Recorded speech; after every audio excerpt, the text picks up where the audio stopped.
Bismillahirrahmanirrahim. Assalamualaikum warahmatullahi wabarakatuh. Alhamdulillah, lahun ni'matu wa lahul fadlu wa lahul thana'ul hasan. Salawatullahil barril rahim wal malaikatil muqarrabin ala sayyidina Muhammadin thahal amin wa ala alihi wa ashabihi at-tayyibin at-tahirin. Allahumma la sahla illa ma ja'altahu sahlam wa anta taj'alul hazna ya hayyu ya qayyum idza syi'ta sahlam. Rabbi shrah li sadri wa yassir li amri wahlul 'uqdatam min lisani yafqahu qawli, amma ba'du. Kita bersyukur kepada Allah Subhanahu wa taala dengan sama-sama mengucapkan alhamdulillahi rabbil alamin. Berselawat kepada Nabi Muhammad sallallahu alaihi wasallam dengan melafazkan Allahumma salli ala sayyidina Muhammad wa ala ali sayyidina Muhammad. Yang sama-sama saya hormati segenap pengurus Masjid Raya Karimul Akhlak,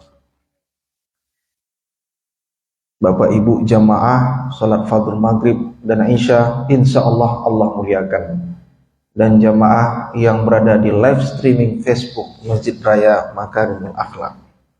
Bapak Ibu yang Allah muliakan, ada beberapa penyakit yang dialami oleh manusia, tapi penyakit itu dianggap biasa, namun mengundang murka Allah Ta'ala. Ini saya ulangi, ada beberapa penyakit dianggap biasa Pak, tapi mengundang murkanya Allah Subhanahu wa taala. Apa itu? Memiliki rasa cemas, khawatir, takut yang berlebihan. Kalau rasa takut, cemas saja Pak, itu manusiawi. Tapi kalau berlebihan, itu yang tidak dibenarkan. Sehingga dia menyalahkan Allah Subhanahu wa taala. Apa contohnya? Saya beberapa waktu yang lalu pernah didatangi orang yang baru masuk Islam. Mu'alaf kalau bahasa kita. Mu'alaf itu orang yang dari non-Islam menjadi Muslim. Tapi sekarang Pak banyak orang udah 10 tahun masuk Islam, mu'alaf bilang. Kenapa? Biar dapat zakat. Manalah betul gitu. Mu'alaf itu yang baru login, kata anak muda sekarang. Baru ngucapin asyhadu an la ilaha illallah wa asyhadu anna muhammadar rasulullah, kita ngumpul duit untuk bekal beberapa hari kemudian supaya kuat ekonominya biar tidak kembali kepada agama sebelumnya. Tapi kalau udah 10 tahun, 20 tahun, janganlah mu'alaf lagi bilang, tapi udah Muslim. Nah, itu dia. Ada mu'alaf nih bilang ke saya, Ustadz, kata dia, saya ini sebelum masuk Islam, banyak rezeki saya, banyak duit saya, kata dia. Sebelum masuk Islam, proyek-proyek berdatangan kepada saya. Keluarga-keluarga saya yang sebelum agama saya, itu mensupport saya, kata dia gitu kan. Tapi setelah saya masuk Islam, malah rezeki berkurang. Nggak ada dapat proyek, keluarga-keluarga saya malah satu persatu meninggalkan saya, kata dia gitu. Ada yang salah dengan masuk Islam saya. Nah, kalimat seperti ini yang tidak dibenarkan, Pak. Atau contoh yang kedua, anak yang baru hijrah. Hijrah itu bukannya dari kota Mekah ke kota Madinah seperti yang dilakukan Nabi, tidak. Hijrah yang dimaksud sini kan anak sekarang itu orang yang baru tobat, orang yang baru belajar agama. Ini semangat-semangatnya. Itu dipopulerkan Ustadz Hanan At-Taqi. Nah, itu dia. Jadi adalah artis yang hijrah itu Pak, kan banyak tuh, Dude Harlino, Shireen Sungkar, Ya Dude Harino sama Alisa Subandono, Siren Sungkar sama Tengku Wisnu. Jangan terbalik, Dude Harino, Siren Sungkar marah lah nanti suami Siren Sungkar kan. Jadi ada saya dengar podcastnya, apa kata dia? Salah satu artis hijrah itu mereka kan buat komunitas namanya Kajian Musyawarah. Bagus dia. Yang mempeloporinya Ari Untung. Apa kata dia? Sebelum hijrah, dia buka jilbab. Kan sekarang udah hijrah pakai jilbab. Itu banyak berdatangan iklan kepada dia. Banyak job main sinetron kepada dia. Tapi setelah hijrah, dia sudah mulai meminimalisir adegan-adegan atau iklan-iklan yang ternyata iklan tersebut mengundang maksiat. Contoh, ada iklan tentang sampo misalnya Pak kan, yang mana mengharuskan dia, mensyaratkan dia harus buka jilbab, nampak rambutnya. Tapi karena artis ini udah hijrah, maka dia tolak.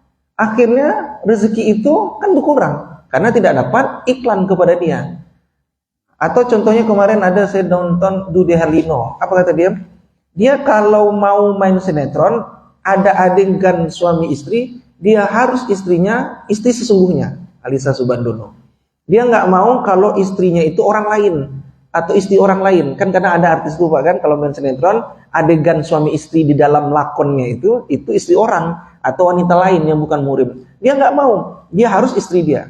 Akhirnya apa yang terjadi? Si produser mungkin merasa berat, nggak cocok, akhirnya nggak diberikan job kepada Dude Harlino ini. Nah, ketika nggak diberikan job, maka berkuranglah rezeki dia. Nah, kalimat-kalimat ini kenapa ya, kata dia di podcast itu, ketika saya hijrah malah rezeki itu menurun, malah pendapatan saya menurun begitu.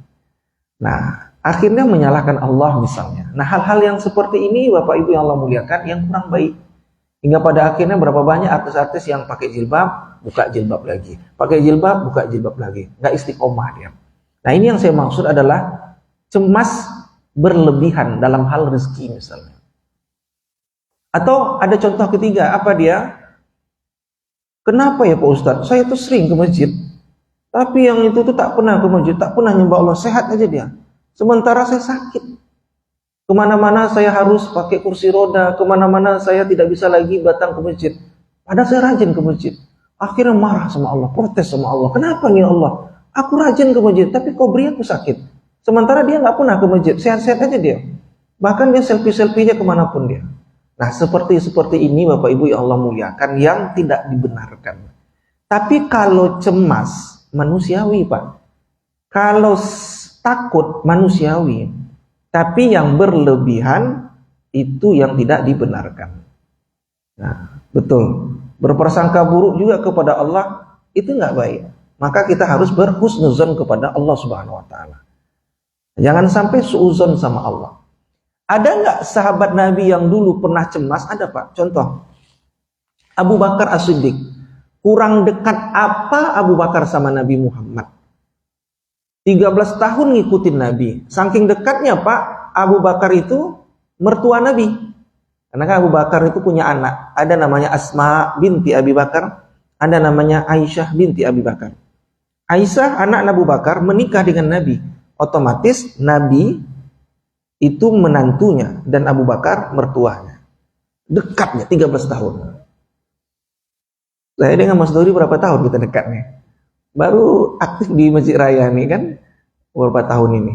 Tapi Abu Bakar dekat sekali dengan Nabi. Tapi sedekat-dekatnya Abu Bakar pernah merasakan cemas. Kapan? Ketika Nabi mengajak Abu Bakar hijrah, ini yang maksud hijrah tuh, meninggalkan kota Mekah menuju kota Yasrib. Kenapa? Karena waktu itu orang kafir Quraisy itu mau membunuh Nabi Pak. Dia buatlah sayembara. Sayembara apa? Siapa yang mendapati Muhammad hidup atau mati, dia nggak pakai Nabi Pak. Hidup atau mati maka mendapatkan hadiah 1 ekor onta merah. Itu kalau dirupiahkan 1 miliar kurang lebih. Oh, siapa yang nggak senang Pak? Bertebaranlah kafir Quraisy untuk mencari Muhammad. Dia nggak pakai Nabi, hidup atau mati Pak. Cari Pak. Nabi dan Abu Bakar mampir dulu di sebuah bukit namanya Jabal Fur. Nah, di Mekah itu ada nama bukit. Ada salah satunya Jabal Nur, di atasnya Gua Hiro, ada Jabal Sur. Saya udah pernah Pak, Jabal Sur itu 2,5 jam naik ke atas. Bukitnya agak landai. Jabal Nur 1 jam tapi menukik dia. Wah, agak capek. Saya 3 tangga, 3 tangga naik, sesak nangok saya Pak. Nah, tapi kalau Jabal Sur agak landai, tapi 2,5 jam. Di atas di atas Jabal Sur ada namanya Gua Sur, Pak. Disitulah Nabi dan Abu Bakar berdiam diri sementara. Karena di luar sedang bertebaran kafir Quraisy. Ketika di dalam gua itu, ibu bapak yang Allah muliakan, apa yang terjadi? Dilihat Abu Bakar dari luar, Abu Bakar dan Nabi Muhammad kan di dalam, dilihatnya di luar, sedang lalu lalang orang kafir Quraisy, Pak. Nampak kakinya berjalan. Saat itulah mulai cemas Abu Bakar. Apa kata Abu Bakar? Ya Rasul, kayaknya kita bakal ketangkap nih. Kenapa? Karena di luar ada kafir Quraisy. Bentar lagi dia mau masuk nih ke dalam gua ini. Bayangkan Pak, sekaliber Abu Bakar pernah rasa cemas. Dan itu manusiawi. Akhirnya Nabi mengingatkan, menguatkan Abu Bakar dengan mengatakan, La takhaf wa la tahzan, innallaha ma'ana. Jangan kau takut wahai Abu Bakar dan jangan bersedih, karena Allah bersama kita. Nabi menguatkan Abu Bakar, karena dia cemas, takut ditangkap. Apa yang terjadi Pak? Dalam sirah Nabawiyah disebutkan, Allah perintahkan laba-laba menyemprotkan jaring-jaringnya, ya kan? Laba-laba itu kan punya jaring, itu kan? Disemprotkan jaring-jaringnya, ditutupnya celah-celah lubang yang ada di Gua Sur. Maka saat itu orang kafir Quraisy mengatakan, nggak mungkin ada manusia di dalam, Muhammad dan Abu Bakar. Kenapa? Kalaulah ada manusia di dalam, pasti jaring laba-laba itu akan robek, terbuka. Tapi Allah izinkan Nabi masuk dulu dan Abu Bakar, barulah laba-laba itu membuat jaring seakan-akan tidak ada orang di dalam. Begitu. Jadi khawatir Abu Bakar itu pernah dialaminya dan manusiawi. Atau contoh kedua, siapa dia? Maryam, Pak. Maryam itu apa kurang dari Maryam? Maryam itu wanita suci, Pak. Saking sucinya, Maryam dinobatkan sebagai salah satu wanita penghuni surga. Maryam itu Pak, dalam Al-Quran surah Maryam, beliau itu kullama dakhala 'alaiha Zakariyal mihrab. Jadi tempatnya Maryam itu sangat spesial. Tak semua orang bisa melihat Maryam, Pak. Kenapa? Karena dia wanita suci. Terpelihara intinya. Di mana diletakkan Maryam? Di mihrab.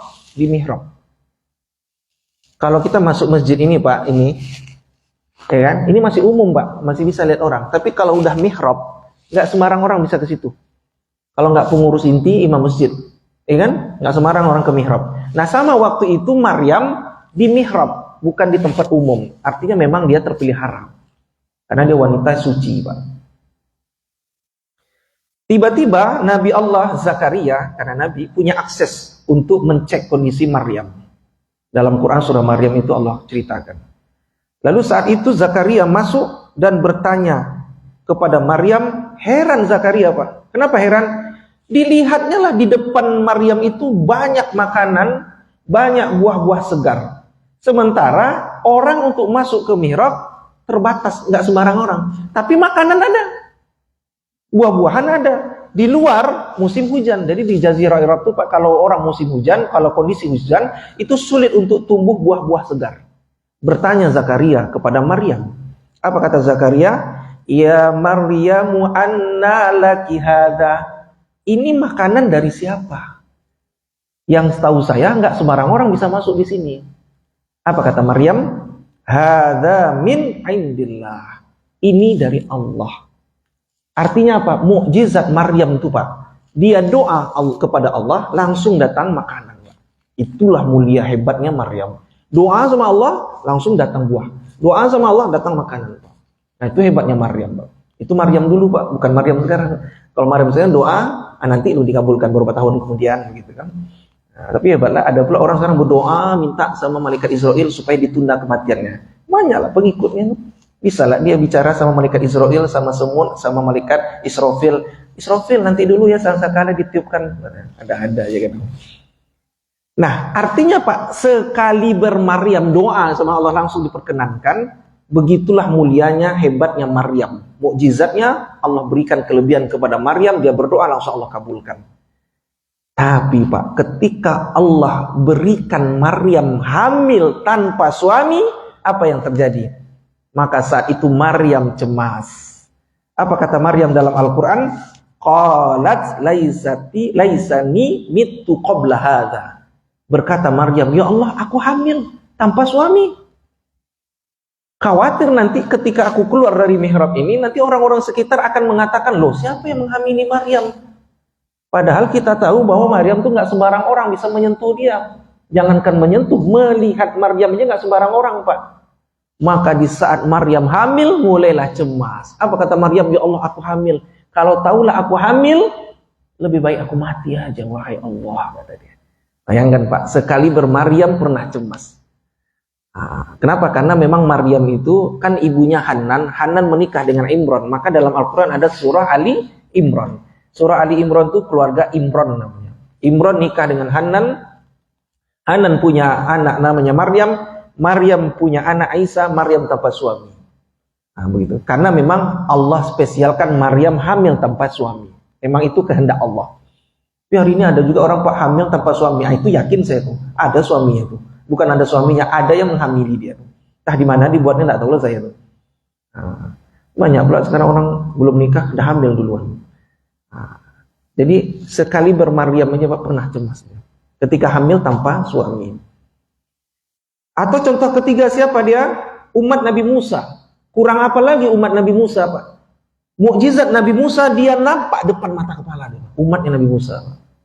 Jadi waktu itu umat Nabi Musa panas, cuaca panas terik. Sementara orang ini siap-siap ingin pergi meninggalkan daerah itu karena dikejar sama Firaun. Apa yang terjadi Ibu Bapak yang Allah muliakan? Umat Nabi Musa minta kepada Musa, wahai Musa, bilanglah sama Tuhanmu doa supaya cuaca dingin. Berdoalah Nabi Musa, ya Allah berikanlah cuaca dingin. Apa yang terjadi dalam Al-Quran disebutkan wa dhalalna alaihimul ghamam. Awan itu Pak bergerak langsung otomatis menutupi cahaya matahari sehingga cahaya matahari itu terhalang sama awan dan orang di bawah tidak merasa kepanasan. Apa maknanya? Umat Nabi Musa aja nampak di depan mata kepalanya mukjizat kelebihan Nabi Musa. Apakah umat Nabi Musa yang nampak kelebihan Nabi Musa pernah merasakan cemas? Jawabannya pernah. Kapan? Ketika umat Nabi Musa dan Musa itu pergi meninggalkan kota, dikejar kafir Quraisy, di depan nampak Laut Merah lepas. Udah nggak ada jalan lagi Pak. Ke depan Laut Merah, ke belakang Firaun mengejar sama tentaranya. Apa kata umat Nabi Musa yang menyaksikan mukjizat Nabi Musa? Wahai Musa, celakalah kita. Kita bakal mati nih wahai Musa, kata dia. Kenapa kita bakal mati? Di depan ada Laut Merah. Di belakang Firaun ngejar, mau lari kemana? Lalu saat itu Musa katakan, kalla, kita nggak bakal mati. Karena inna rabbi sayahdin. Karena sesungguhnya Tuhan kita Allah yang menolong kita, memberi petunjuk kepada kita. Maka apa yang terjadi Pak? Nabi Musa punya tongkat, ditepuknya Laut Merah langsung terbelah berdua. Lalu Musa dan pengikutnya jalan menyusuri Laut Merah sampai di ujung dengan selamat. Kemudian orang-orang Firaun dan segala tentaranya itu mengikuti di belakang, tapi Allah sudah kembali satukan Laut Merah. Akhirnya Firaun dan seluruh bala tentaranya mati, tenggelam. Musa dan pengikutnya Allah selamatkan. Nah, dari kisah ini Bapak yang Allah muliakan, apa yang ingin saya sampaikan bahwa cemas, khawatir itu manusiawi. Sekaliber orang-orang dahulu saja yang mulia, Abu Bakar, Maryam, umat Nabi Musa, pernah Pak merasakan kecemasan. Tapi kalau berlebihan, ini yang tidak dibenarkan. Contoh apa? Saya pernah bertakziah ke rumah duka di daerah Rumbai. Meninggal suaminya Pak. Istrinya ini dari semua rangkaian penyelenggaraan fardu kifayah, mulai memandikan, mengkafani, mensolatkan dan menguburkan suaminya, menangis histeris. Sekencang-kencangnya menangis. Waktu suaminya dimandikan menangis, waktu suaminya dikafani menangis. Habis itu dicium lagi keluar matanya. Disolatkan menangis. Mau dikuburkan udah tinggi tanahnya itu kan, udah tinggi, dipeluknya tanah kubur suaminya. Terus saya bilang sama teman perempuannya kan, bilang sama ibu tuh jangan terlalu begitu kalilah, jangan sampai peluk tanah. Saya bilang sama teman perempuannya kan, tak mungkin lah saya bilang Pak, kalau saya bilang curiga orang kan, Ustaz ini mencari kesempatan dalam kesempitan nih dengan janda nih, kan begitulah kata orang anak. Saya bilang teman perempuannya tolong. Jadi maksud saya tuh kalau ada yang meninggal itu manusiawi. Maka di dalam Al-Baqarah Allah katakan wala nabluwannakum bisyai'im minal khauf. Allah pasti akan. Apa maknanya? Setiap jiwa pasti akan merasakan apa dia? Minal khauf. Rasa takut. Takut kalau lagi kuliah, takut belum wisuda. Udah wisuda, takut belum punya kerjaan. Sudah punya kerjaan, takut belum punya istri, pasangan. Setelah punya istri, takut belum punya anak. Wajar Pak, itu manusiawi, rasa takut. Tapi kalau berlebihan sampai marah sama Allah, protes sama Allah, ini tidak dibenarkan. Mengapa demikian? Karena memang takut itu manusiawi dan pasti Allah Subhanahu wa taala akan berikan kepada manusia. Itu yang pertama, rasa takut. Yang kedua, ju' itu apa? Rasa lapar. Di simpang lampu merah di SKA itu Pak, ada yang fakir itu kan minta duit, nggak tahu mau makan apa besok. Kalau kita hadir di sini, insya Allah lah untuk sebulan ke depan tuh masih bisa lah tercover, insya Allah. Tapi ada orang Pak fakir betul, nanti malam saya mau makan apa, dia nggak tahu Pak. Nah, jadi pasti Allah itu akan menguji orang itu walju itu apa? Rasa lapar, takut nggak makan apa besok. Nah itu pasti Pak. Kemudian apa lagi? Wa naqsim minal amwal, kehilangan harta. Uang dicuri orang. Atau ini Pak, ini sering saya bilang, hati-hati. Kemarin ada ibu-ibu majelis taklim, dia salah klik Pak di WhatsApp group. Jadi di WA group itu ada aplikasi APK namanya. Kalau JPG itu kan gambar, nggak apa-apa ya Bapak klik aja. Ada PDF, itu file. Tapi ini ada Pak APK. Jadi ibu nih reunian yuk kata dia kan. Silahkan klik undangan di bawah ini. Dikliknya lah Pak APK itu. Ternyata di handphonenya ada aplikasi mobile banking. Di banknya ada dua, satu BCA, satu BSI. Di BCA ada 60 juta, di BSI ada 35 juta. 3 hari kemudian diceknya Pak, saldonya kosong. Jadi hati-hati Bapak, ada aplikasi namanya APK. Kalau diklik itu bisa mensedot saldo kita. Oh stres dia Pak. Akhirnya dia lapor ke bank tersebut. Nah sekarang sedang diproses. Tapi bank mengatakan tidak ada jaminan untuk bisa kembali 100%. Nah makanya Bapak, Ibu hati-hati untuk untuk mendownload aplikasi-aplikasi yang mana aplikasi tersebut itu bisa menyedot saldo. Atau di handphone ada aplikasi e-money, electronic money. Ya. Contoh Dana, dompetku, seperti itu. Nah, jadi hilang uang orang. Nah, pasti Allah akan menguji orang dengan cara hilang duitnya, begitu. Udah infak, Madinah menyimak. Mohon doanya semoga di Madinah kami bisa ke sana kembali, Pak Infak. Nah, atau Bapak Ibu yang Allah muliakan, ada orang yang ini sering terjadi bulan puasa menjelang Lebaran. Jadi pernah kejadian ada ibu-ibu di sebelah ada orang asing, Pak. Orang asing ini saldonya kosong. Dia bilang sama ibu nih, Bu, ada uang ibu di saldo, kebetulan saldo saya lagi kosong. Anak saya lagi butuh duit untuk balik kampung mudik. Saya Bu cuman megang uang cash, kata orang asing ini. Karena ibu nih lugu, baik, dilihatnya di ATM-nya ada saldo, ya sudahlah ditransfernya ke anaknya. Orang yang gak dikenalnya tadi. Ketika ditransfernya, ibu yang asing tadi ngasih duit cash. Ternyata duit itu adalah duit palsu. Akhirnya ibu tuh menggunakan transaksi untuk belanja di pasar menggunakan uang palsu. Ketahuan sama aparat dan dia ditahan, Pak. Nah, hati-hati seperti itu. Kenapa? Karena memang akan ada Allah uji dengan kehilangan harta begitu. Atau misalnya yang paling sering orang minjam duit sama kita. Saya paling sering orang minjam duit sama saya. Janji tanggal 1 mau diganti, tanggal 1 mau diganti. Udah tanggal 1, tanggal 2 belum juga diganti. Bulan depan udah tanggal 1 belum juga ganti. Akhirnya kalau ketemu saya buang muka terus. Padahal saya nggak minta duit dia kan, tapi karena sudah terlanjur malu duluan dia, ya sudah buang muka dia akhirnya kan. Nah, ya udah kalau orang begitu Pak, saya ikhlaskan aja.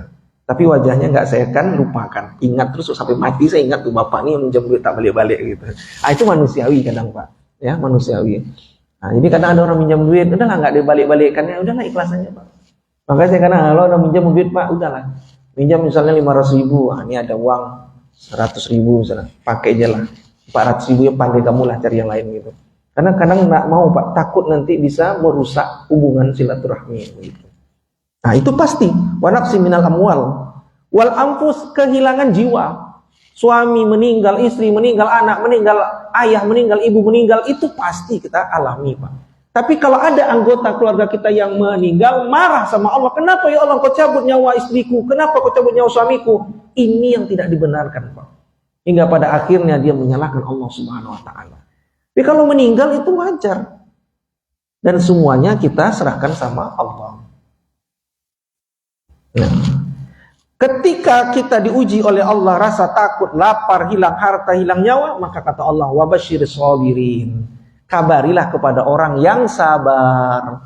Siapa yang sabar? Alladzina idza asabathum musibah. Ketika orang yang dapat musibah tadi, rasa lapar, rasa takut, hilang harta, hilang jiwa, kan itu musibah. Dia katakan qalu inna lillahi wa inna ilaihi raji'un. Dia katakan ini semua milikmu ya Allah. Kalau Bapak sudah sampai level itu Pak, itu luar biasa Pak. Kenapa? Karena udah menganggap ini bukan milikku tapi milik Allah. Contoh, ada orang Pak di Rohil, Bapak nggak kenal pokoknya, nggak kenal sama sekali. Jangan Rohil lah, itu baju Rohil pula kan. Ada orang di suku Talang Mamak di Inhu, ini Ustaz Somad lagi di Batu Tilang, nggak kenal Bapak. Bapak lihat di berita, mobil Pajero-nya hilang. Bapak nggak kenal, hilang. Pertanyaan saya, kira-kira Bapak sedih nggak? Ya? Nggak kenal lah Bapak, pokoknya ada orang di jauh di pelosok Sanun sana, hilang mobil Pajero. Bapak baca berita, Bapak lihat handphone kan, hilang deh misalnya mobil Pajero. Kira-kira Bapak sedih atau tidak? Enggak kan? Kenapa? Karena bukan milik saya. Coba mobil itu mobil kita Pak, hilang Pajero, apa yang terjadi? 3 hari 3 malam tak makan Pak, percaya saya. Karena saya pernah mengalami Pak, hilang 20 juta Pak, hilang 20 juta Pak. Ditipu orang. Ya, dulu udah lama. Ya kan? Kenapa kita sedih? Karena menganggap mobil yang hilang itu milik kita. Kenapa kita nggak bersedih? Karena bukan punya kita, punya orang yang jauh di sana. Nah sama Ibu Bapak yang Allah muliakan, kalau seandainya kita menganggap ini semua milik Allah, maka sudah lepas semua Pak. Hilang harta, ikhtiar kita, lapor polisi. Tapi jangan pula dibilang hashtag, percuma lapor polisi. Ada juga yang baik polisi Pak. Ya kan? Yang nggak baik ada juga begitu. Yang baik paling 1, 2, 3, 4, 5. Lumayan lah, masih banyak juga yang baik ya kan. Apalagi sekarang yang lagi viral kan, kasihan juga kan kasus Vina. Ya kan? Korbannya salah tangkap. Diberi air kencing disuruh minum. Kemudian api rokok itu dimatikan di telinga, disetrum. Kasihan kadang kita kan. Mudah-mudahan kasus itu bisa menampakkan terang benderang. Makanya viral kemarin tuh ada pengacara namanya Farhad Abbas, ya kan? Dia membela Saka Tatal sampai menangis di persidangan. Maka saat itu netizen memuji Farhad Abbas. Apa kata netizen? Taulah netizen Pak kan? Maha benar netizen dengan segala komentarnya. Kata dia kan, kali ini saya ngefans sama Farhad Abbas. Kali ini Farhad Abbas membela orang yang baik dan benar, kata dia. Dulu saya benci sama Farhad Abbas, kata dia begitu kan. Saya Pak dengan Farhad Abbas 15 tahun berkawan kan. Dia memang gitu gayanya, tapi dia memang orang baik dari dulu.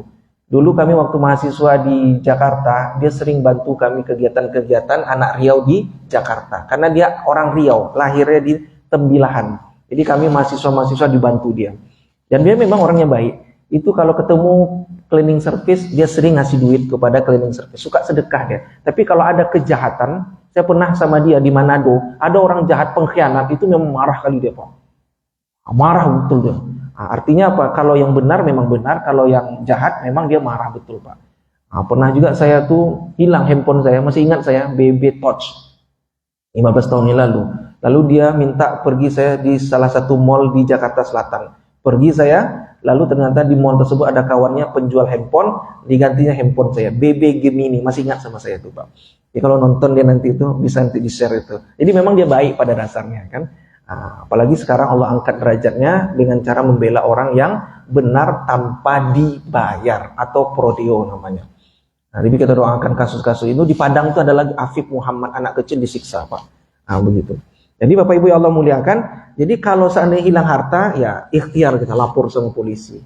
Dan selesai ikhtiar, belum Allah kembalikan, udah katakan, ya Allah, jika memang harta ini milikku ya Allah, maka aku, kalau rezeki aku ya Allah, maka kembalikan. Tapi kalau seandainya harta ini bukan milikku, maka aku serahkan semuanya kepadamu. Kenapa? Karena orang beriman itu dia katakan, inna lillahi wa inna ilaihi roji'un. Semuanya milik Allah. Atau ada kemarin bapak-bapak sakit dia. Dia bilang, Ustadz, udah bertahun-tahun saya sakit Ustadz. Kenapa bisa sakit Ustadz? Susah saya jadinya beribadah Ustadz. Nah, bapak yang sakit, ibu yang sakit. Kalau ibu mau mengambil hikmah, sakit ibu, sakit bapak itu ada 3 hikmah Allah berikan kepada mereka. Apa dia? Pertama, orang yang sakit itu Allah angkat derajatnya Pak. Kita kuliah S1 dapat gelar sarjana. Siapa yang memberikan gelar sarjana? Itu kampus. Orang dapat gelar guru besar profesor. Siapa yang dapat gelar profesor itu? Adalah kampus yang memberikan reward itu. Itu yang kemarin terakhir di Hong Kong, Ali Mukhtar Ngabalin dapat gelar gitu ya. Dapat gelar dia, kampus yang memberikan. Tapi kalau derajat diangkat, maka langsung Allah mewisuda orang tersebut, bukan manusia.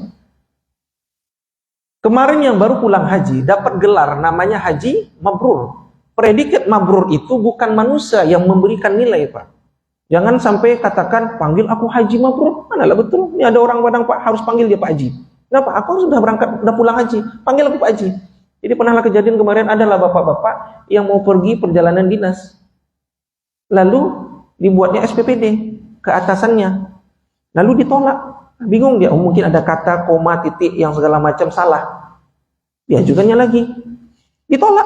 Datang kawan sebelah, Pak Kadis kita tuh udah haji dah, kata dia. Nama dia lupa, kau buat H. Oh katanya, gara-gara kurang H aja Pak, orang nggak berangkat perjalanan dinas. Akhirnya dibuatlah H titik Abdullah misalnya. Habis itu baru di ACC-nya, bayangkan Pak. Gara-gara kurang H depan aja, nggak berangkat orang perjalanan dinas. Ini masih mending lah Pak. Ini kadang-kadang orang Pak, umroh, dia belum haji. Umroh itu kan kata kita adalah haji kecil kan. Bapak ini belum haji lagi tapi udah umroh. Pengen pula dibuat namanya di depan H titik kecil, macam dokter DR kecil. Tak betul begitu. Mau haji, udah berangkat haji dipanggil orang haji tak haji, tetap juga kita mengatakan Allah Subhanahu wa taala ini mudah-mudahan mendapat predikat mabrur. Nah, tapi menilai kita mabrur atau tidak itu lihatlah ketika kita pasca balik dari haji. Apa dia? Ketika berangkat haji kita sering sholat jamaah di Masjidil Haram dan Masjid Nabawi, pulang haji juga kita lakukan sholat di masjid kampung kita masing-masing. Allah angkat derajatnya. Atau Bapak Ibu puasa Ramadan.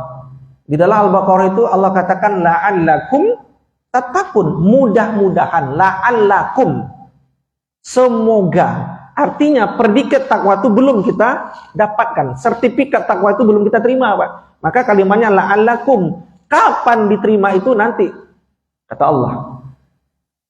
Nah, tapi kita berikhtiar untuk merebut takwa itu dengan cara apa? Melakukan semua yang Allah perintahkan dan meninggalkan semua yang Allah larang. Itu bukti ikhtiar kita. Tapi wisudanya kita dapat takwa itu Allah yang berikan, Pak. Maka ketika kita diberikan rasa sakit, maka pertama bapak atau ibu diangkat derajatnya, Pak. Kalau Allah yang sudah mengangkat derajat, tidak ada cara lain, Pak. Ustaz Abu Somad, dia pernah ceramah kan? Saya memang di luar prediksi saya seperti ini. Gitu. Kita lihat kan, begitu luar biasa ketika Ustaz Abu Somad ceramah. Berkali-kali orang mengintimidasi dia, mempersekusi dia, tetap Allah angkat derajatnya, Pak. Ya pernah kami ngumpul, dia bilang, dia nggak nyangka sampai sedetik ini. Dan saya selama hidup saya, beliaulah yang paling banyak kalau ceramah hadir jamaah Pak. Kalau Zainuddin MZ itu tidaklah seramai beliau. Nah, beliau itu kan didukung juga dengan media sosial karena memang luar biasa. Kemarin di Masjid Raya An-Nur kan banyak ustadz ceramah kan Pak. Saya jujur objektif Pak, dari sekian ustadz yang ceramah semuanya bagus, tapi saya akui Pak, Ustadz Abdul Somad yang berkelas. Pintarnya luar biasa, nampak pintarnya dia tuh Pak. Menjelaskan sejarah yang waktu di An-Nur kemarin.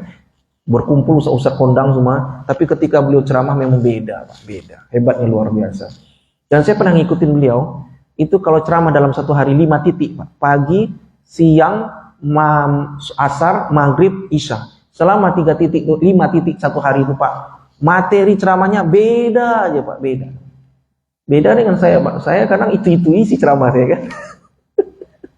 Tapi kalau Ustaz Abdul Somad enggak kan. Ustaz Abdul Somad itu ceramahnya beda-beda materinya Pak. Itulah hebatnya Ustaz Abdul Somad kan. Nah, tapi ketika meraih takwa itu Allah yang berikan, diangkat derajat. Yang kedua apa? Yang kedua, Allah menggugurkan dosa orang kalau dia ditimpa sakit. Ditimpa sakit. Jadi jangan dipikir kita sakit itu Allah menggugur dosa. Tapi hati-hati Pak, jangan pula katakan kalau ada orang sakit, berarti kok banyak dosa kok, banyak dosa kok. Nggak boleh juga. Jangan menilai orang. Karena kita dihisab dengan amal kita, bukan amal orang. Nah itu dia. Bisa jadi status itu kan. Jangan menilai orang karena kita kelak dihisab amal kita, bukan amal orang. Tapi kalau bagi kita sakit, ya Allah, inilah caramu ya Allah untuk menggugurkan dosa hamba. Dosa hamba. Pernah saya di RSUD Arifin Ahmad tuh. Ya, di Arifin Ahmad tuh ada bapak-bapak lagi sakit. Saya bilang, siapa sakit? Dia bilang, istri Ustaz. Lalu ada kalimat yang menyentuh dari bapaknya. Mungkin inilah cara Allah menggugurkan dosa kami Ustaz. Apa dia? Bapak ini pejabat. Dulu waktu kami sehat Ustaz jadi pejabat, banyak waktu itu kegiatan-kegiatan yang dananya fiktif kami lakukan Ustaz. Tahu fiktif? Nggak ada acara tuh Pak, diadakan, itu fiktif. Atau semi fiktif, istilah saya aja, semi fiktif. Semi fiktif itu apa? Buat acara seminar, acara pelatihan, apapun dia, SPJ-nya 100 orang, tapi yang real hadir 50 orang. Itu semi fiktif. Acaranya ada, tapi di markup-nya. Yang hadir sesungguhnya 50 orang, tapi di markup-nya SPJ-nya 200 orang. Itu yang dulu yang kami lakukan Ustaz. Akhirnya kami diberi penyakit. Mungkin Ustaz, ini cara Allah menggugurkan dosa. Nah begitu. Yang ketiga apa? Orang yang sakit itu Allah tuliskan di Lauhil Mahfuz nama dia Pak. Nama dia. Kita nggak tahu nama kita ini Pak. Apakah masuk ke surga, apakah masuk neraka, nggak tahu. Tapi orang sakit dituliskan Allah di dalam surga jika dia bersabar. Maka jangan sampai marah sama Allah. Ketika kita rasa sakit, wajar, manusiawi, tapi jangan menyalahkan Allah. Nah ini ada juga nih, ada pula di kantor kami Pak Ustadz, ibu tuh harus dibuat nama Haja. Kalau enggak, tak mau dia ngisi absen, harus buat Haja. Tak mau dia ngisi absen, ada-ada aja kadang. Nah begitu. Jadi memang ada kadang sifat orang harus dipanggil Haji, harus dipanggil Hajah. Nah itu tak betul gitu. Jadi khawatir itu manusiawi Pak. Tapi kalau seandainya berlebihan itu yang tidak dibenarkan. Ustaz Abdul Somad itu pernah dia ceramah. Apa kata dia? Dia kan kurang lebih umurnya 46 tahun sekarang. Anaknya itu semi, itu 3 tahunan kurang lebih. Apa dia bilang? Kalau anakku nanti nikah umur 30 tahun misal, maka usiaku kurang lebih 75 tahun. Kata dia gitu. Apa masih panjang umurku bisa melihat anakku nikah? Apa bisa aku menyaksikan anakku duduk bersanding sama istrinya? Kata dia gitu. Langsung tiba-tiba ada istighfar. Astagfirullahaladzim. Apa kata dia? Ada dan tak adanya saya, anak saya ini, kalau panjang umur pasti akan nikah juga. Ada dan tak adanya saya. Terus apa maksudnya? Dia harus kuatkan anaknya dengan mengatakan, nak, kalau ayah nanti ada di usia 75 tahun, maka engkau bersyukur. Tapi kalau misalnya ayah sudah tiada, kau bersabar. Itu aja Pak. Nah, sama bapak misalnya usia berapa, lalu tiba-tiba barulah punya anak. Kalau ada pun, Bersyukur, kalau tak ada bersabar. Jadi ada dan tak adanya anak ini tetap nikah. Jangan sampai menyalahkan Allah Subhanahu wa taala. Nah, itu aja Bapak Ibu yang Allah muliakan. Mudah-mudahan kita diberikan ketakwaan kepada Allah dan kita diberikan kesabaran, dan semua hal yang menimpa kita serahkan kepada Allah Subhanahu wa taala. Terima kasih. Mudah-mudahan bermanfaat. Subhanakallahumma wa bihamdika asyhadu an la ilaha illa anta astaghfiruka wa atubu ilaik. Terima kasih Ibu Bapak, mohon maaf. Mudah-mudahan kita diberikan kesehatan selalu, dipanjangkan umur Allah. Wassalamualaikum warahmatullahi wabarakatuh.